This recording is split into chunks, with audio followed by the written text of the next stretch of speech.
Dear students, this is Praveen Kumar Agarwal from Management Department. Welcomes you in my today's lecture of Company Law. In today's lecture, we will discuss upon the topic Doctrine of Constructive Notice. क्या मतलब है इस particular Doctrine of Constructive Notice का? This particular doctrine states that every person dealing with a company is deemed to have notice of the contents of memorandum and articles of the company. Moreover, he is presumed to have not only read these documents but have also understood their proper meaning. यानी कि इस particular doctrine के according एक particular statement दिया गया है और इस statement के according कंपनी के साथ में जो भी पर्सन्स डील कर रहे होते हैं उनके रिगार्डिंग कंपनी ये सपोज करती है कि उन्होंने कंपनी के आर्टिकल ऑफ एसोसिएशन और मेमोरेंडम ऑफ एसोसिएशन के कंटेंट्स को प्रॉपर्ली नोटिस में लिया होगा, यानी कि इन्होंने इसको प्रॉपर्ली स्टडी कर लिया होगा। ऐसा कंपनी की तरफ से समझा जाता है अगर कोई पर्सन उसके साथ में डील कर रहा है, क्योंकि ये दोनों कैसे डॉक्यूमेंट है, पब्लिक डॉक्यूमेंट है। और पब्लिक डॉक्यूमेंट होने की वजह से कंपनी ये समझ के चलती है कि जो भी पर्सन उनके साथ में डील कर रहा है उसने मेमोरेंडम और आर्टिकल के कंटेंट्स को प्रॉपर्ली नोटिस में ले लिया है। और उसके साथ साथ ये भी कंपनी की तरफ से प्रिज्यूम किया जाता है कि उसने इन डॉक्यूमेंट्स को प्रॉपर्ली रीड तो कर ही लिया है और रीड करने के साथ साथ जो इनका प्रॉपर मीनिंग है उसको भी अच्छी तरीके से समझ लिया है। This is presumed by the company and this presumption is known as the doctrine of constructive notice. It means we can say that if a person enters into a contract which is beyond the powers of the company or its directors, he cannot acquire any right under the contract against the company. यानी कि suppose करिए कि अगर कोई particular person किसी ऐसे contract में company के साथ में एंटर कर जाता है जो कंपनी की पावर के बियॉन्ड है या फिर कंपनी के डायरेक्टर्स की पावर के बियॉन्ड है, तो उस केस में इस डॉक्ट्राइन ऑफ कंस्ट्रक्टिव नोटिस के बेसिस पर क्या होगा, वो कंपनी के अगेंस्ट में कोई भी कार्रवाई नहीं कर सकता है, क्योंकि ये समझा गया है कि उसने कंपनी के आर्टिकल और मेमोरेंडम के कंटेंट्स को प्रॉपर्ली समझ लिया है, उसके मीनिंग को अच्छी तरह से समझ लिया है।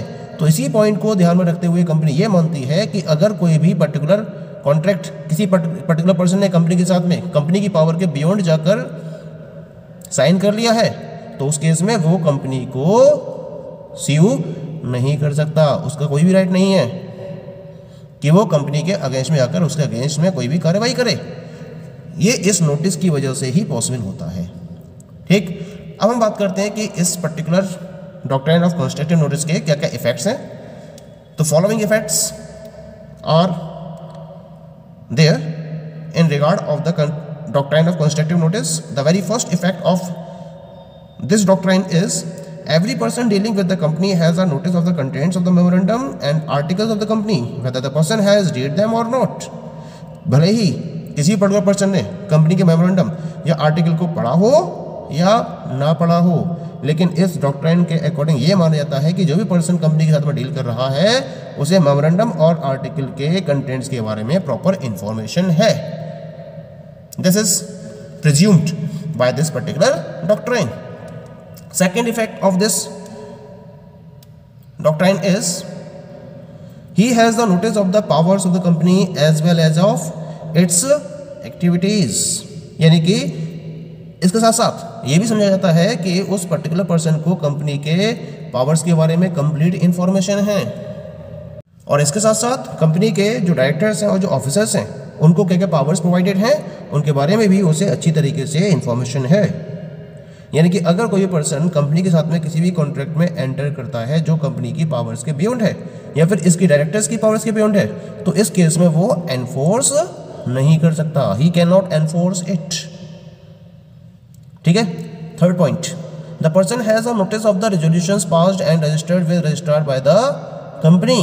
और इसके साथ साथ इस पर्टिकुलर डॉक्ट्राइन का एक इफेक्ट ये भी रहता है कि कंपनी ने रजिस्ट्रार के समक्ष जितने भी रेजोल्यूशंस पास किए हैं और रजिस्टर्ड किए हैं उनका भी एक नोटिस उस पर्टिकुलर पर्सन के पास रहता है, यानी कि उसके बारे में भी उस पर्टिकुलर पर्सन को इन्फॉर्मेशन अवेलेबल होती है।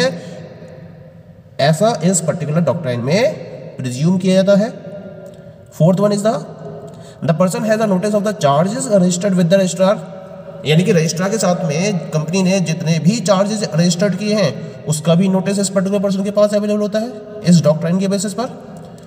Next one is the person has a constructive notice of all other documents which are required by the act to be registered and registered with the registrar. और इसके अलावा और भी कोई document जो रजिस्ट्रार के साथ में रजिस्टर्ड किया गया है या इस एक्ट के अंडर में रजिस्टर्ड किया गया है उसके बारे में भी उस पर्टिकुलर पर्सन के पास एक कंस्ट्रक्टिव नोटिस अवेलेबल रहता है, यानी कि उसके बारे में भी उस पर्टिकुलर पर्सन को प्रॉपर इंफॉर्मेशन अवेलेबल होती है। This is presumed by this particular doctrine. तो ये रहते हैं इफेक्ट इसके। इसका मतलब जो ये डॉक्ट्राइन ऑफ कंस्ट्रक्टिव नोटिस है, it operates against the directors dealing with the company and protects the company against the outsiders. और उसके साथ साथ जो कोर्ट्स ऑफ इंडिया है they do not seem to have taken this doctrine seriously. यानी कि अगर मैं इस डॉक्ट्राइन को प्रॉपर्ली एनालाइज करूं तो इसका मेन पर्पस क्या है, कंपनी को आउटसाइडर से प्रोटेक्ट करना, या फिर जो कंपनी के डायरेक्टर्स हैं जो कंपनी की डीलिंग कर रहे हैं उनके इंटरेस्ट को आउटसाइडर से प्रोटेक्ट करना। ये इस पर्टिकुलर डॉक्ट्राइन का मेन पर्पस है, मेन ऑब्जेक्टिव है। और इसी पर्टिकुलर रीजन की वजह से इंडिया के अंदर जितनी भी कोर्ट्स हैं वो इस डॉक्ट्राइन को सीरियसली नहीं लेती हैं, क्योंकि ये कंपनी के लिए प्रोटेक्शन प्रोवाइड कर रहा है आउटसाइडर से। इसी वजह से इस पर्टिकुलर डॉक्ट्राइन को कोर्ट्स ऑफ इंडिया के द्वारा सीरियसली फॉलो नहीं किया जाता है। Next come to the doctrine of indoor management. Doctrine of indoor management, it is just opposite to the doctrine of constructive notice. It means we can say that the doctrine of indoor management is an important limitation on the doctrine of constructive notice. जब हम doctrine of constructive notice की बात करते हैं तो इसके limitation यानी कि इसके disadvantage को ध्यान में रखते हुए doctrine of indoor management को introduce किया गया था। और इस doctrine of indoor management के अंदर जो इन्वेस्टर्स हैं या जो आउटसाइडर्स हैं जो कंपनी के साथ में डील कर रहे हैं उनके इंटरेस्ट को प्रोटेक्ट करने के पॉइंट ऑफ व्यू से इस पर्टिकुलर डॉक्ट्राइन को एग्जिस्टेंस में लाया गया था।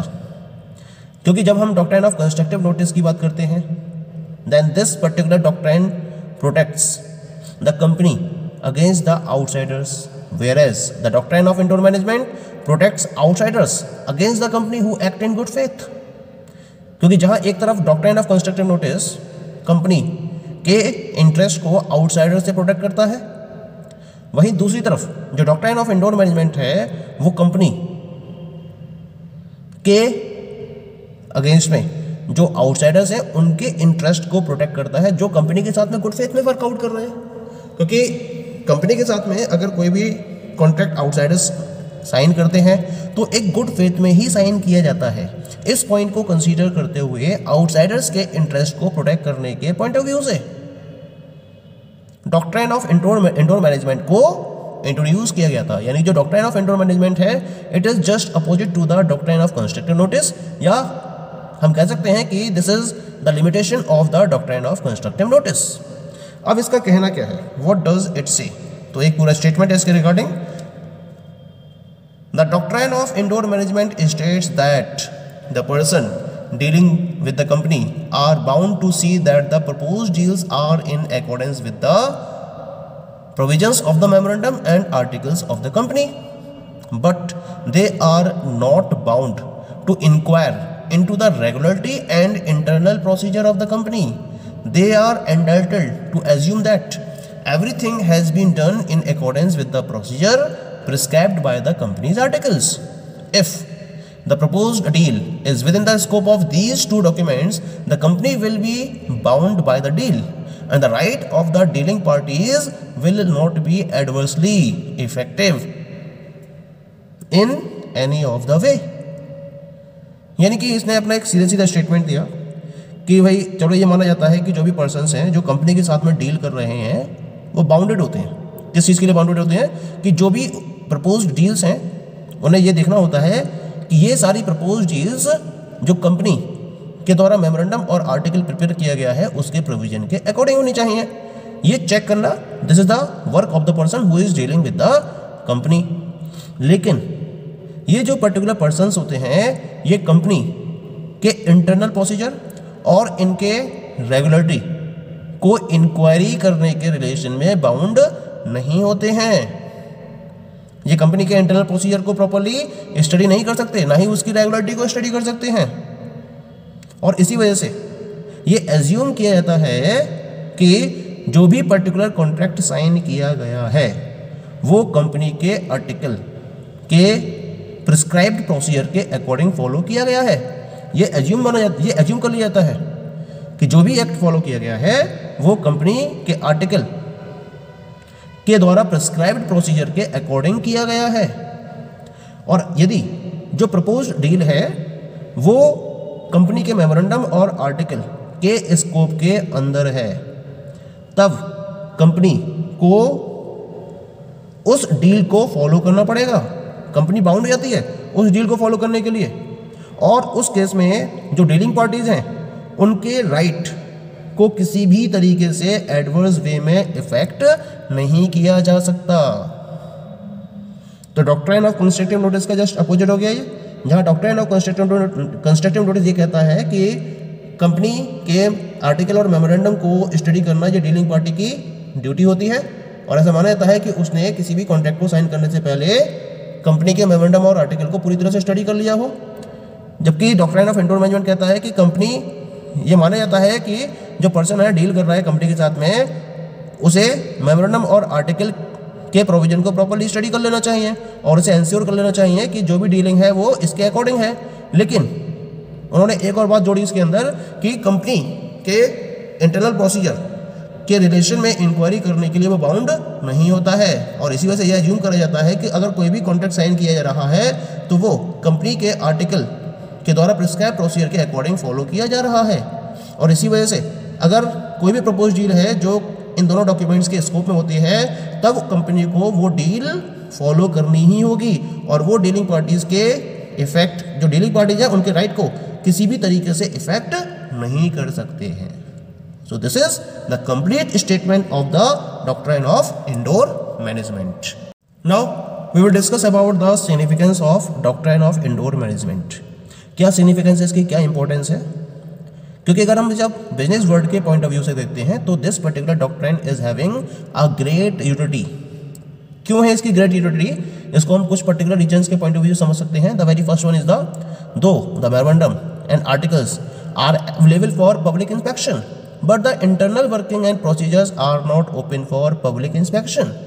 Therefore, the person dealing with the company cannot know what has taken place within the doors that are closed to him. Thus, this rule protects the outsiders. यानी कि इस स्टेटमेंट के according चलो माना कि जो मेमोरेंडम है और आर्टिकल हैं वो पब्लिक के लिए इंस्पेक्शन के लिए कंप्लीटली अवेलेबल हैं, लेकिन अगर मैं कंपनी की इंटरनल वर्किंग की बात करता हूं या प्रोसीजर्स की बात करता हूं तो वो पब्लिक इंस्पेक्शन के लिए ओपन नहीं होते हैं। भाई पब्लिक को क्या पता कि कंपनी के अंदर किस तरह से वर्किंग को फॉलो किया जा रहा है या किन प्रोसीजर्स के बेसिस पर डिफरेंट टाइप की एक्टिविटीज़ को परफॉर्म किया जा रहा है। पब्लिक को तो उसके बारे में आइडिया है नहीं। इसी वजह से जो पर्सन कंपनी के साथ में डील कर रहा है वो ये नहीं जान पाता है कि कंपनी के अंदर क्या चल रहा है, क्योंकि ये उसके लिए क्लोज्ड है, वो उसे पता कर ही नहीं सकता है। इस पर्टिकुलर पॉइंट को ध्यान में रखते हुए जब हम इस पर्टिकुलर डॉक्ट्राइन की बात करते हैं तो ये आउटसाइडर्स के इंटरेस्ट को प्रॉपर्ली प्रोटेक्ट करता है। इसी वजह से इसकी यूटिलिटी बहुत ज़्यादा है आउटसाइड वर्ल्ड के लिए।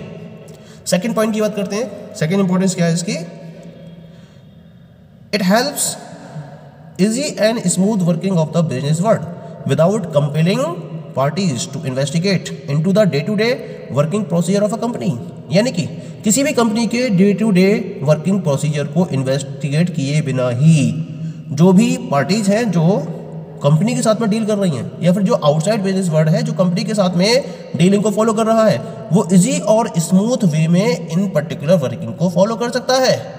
उसे इसकी चिंता करने की जरूरत नहीं होती है, क्योंकि इन पर्टिकुलर वरीज को डॉक्ट्राइन ऑफ इंडोर मैनेजमेंट में प्रॉपर्ली कवर अप किया गया है और इसी को ध्यान में रखते हुए आउटसाइडर्स के इंटरेस्ट को प्रोटेक्ट किया गया है।